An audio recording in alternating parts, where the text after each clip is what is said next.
Tonight, the mind of a mass shooting suspect. What would lead someone to go into a Waffle House restaurant and start gunning down innocent people? Yeah, people around the country are breathing, must be somewhat at least, a sigh of relief knowing that man has been arrested. He gunned down 4 people in Nashville. After a massive manhunt, 29-year-old Travis Reinking was arrested not far from his apartment. Police say Reinking was mentally unstable, but there were warning signs, and they were missed. And why? Forensic psychiatrist Dr. Carole Lieberman is the author of Lions and Tigers and Terrorists. Oh my, how to protect your child in a time of terror.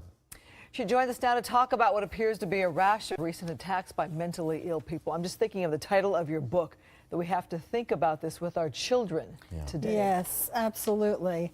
You know, I was just at the LA Times Book Festival this weekend. I had a booth and I was explaining to parents one after the other why you have to talk to your children about this. It's so that they don't stuff all these feelings down if you don't talk to them and answer their questions, and then it becomes something psychologically much more severe later on. Dr. Lieberman, we've had this conversation now ongoing about guns and gun control, but you specifically are targeting and are pointing out, you call today's mental health system, you call them wimps.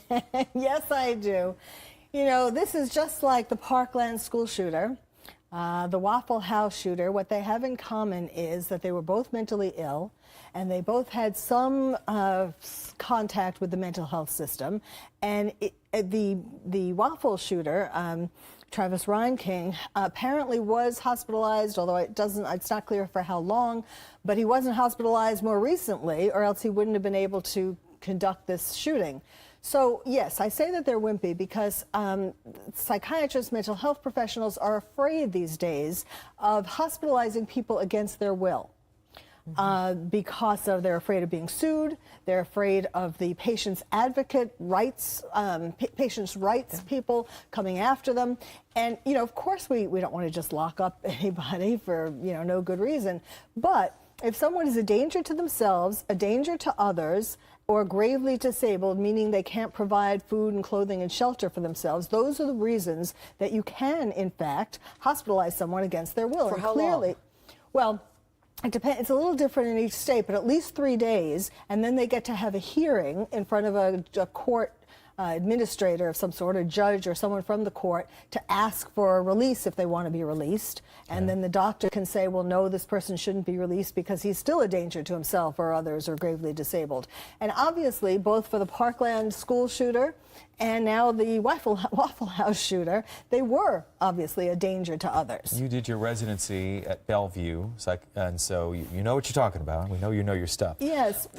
Go ahead, and then I'll ask you another parallel. When I was a resident, you know, in New York, obviously Bellevue, it wasn't that same kind of mentality. If we thought somebody needed to be hospitalized, we would hospitalize them. And I mean, you know, that was a little while ago and things have changed, but it shouldn't. Obviously things have changed too far. The pendulum has swung too far, and we're just thinking, you know, that, oh, if they say they don't want to be here, then we shouldn't hospitalize them. Right. Well, Reinking, go ahead. I was just going to say, this is not just a case, though, of a wimpy mental health system. I mean, with Nicholas Cruz, there were tips the FBI didn't act on. There were they dropped the ball. Absolutely. And even with this Reinking, his guns were taken away, and then law enforcement somehow gave them to his father, and then his father gave them back to him. Yes. So he could be criminally charged. But look, there's a law enforcement failure. This wasn't just wimpy mental health institution, right? Absolutely. In both of these cases, there are other things, issues that are at fault. But, you know, with Reinking, it is amazing. He thought Taylor Swift was stalking him. He heard voices, you know, through his telephone, barking outside his house. He went to Dairy Queen because he thought Taylor Swift was going to meet him there. He went to the White House. He got in trouble for trespassing at the White House.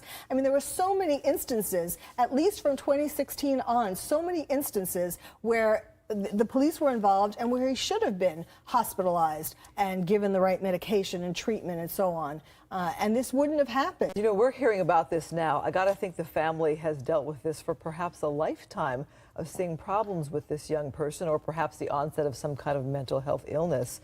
What can the family members do who are out there watching, who think, my child might have a problem? That's a great question.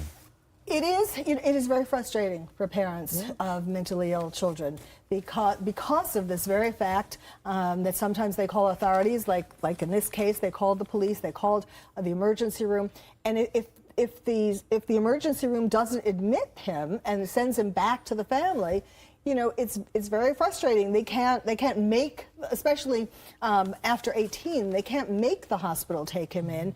And the real problem these days is not keeping patients long enough. It's not that they're being kept too long because of insurance and all that. Patients are sent out way too quickly.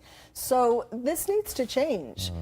When I think about Bellevue Days and how many people might well have been spared, how many victims might well have been spared by the fact that we decided that someone was a danger to themselves or others. Yeah. Well, certainly a wake-up call. We're looking at things, right? Dr. Absolutely. Lieberman, thank you for coming in. Thank you, Dr. Lieberman. Appreciate it. Wow, this guy's arrested.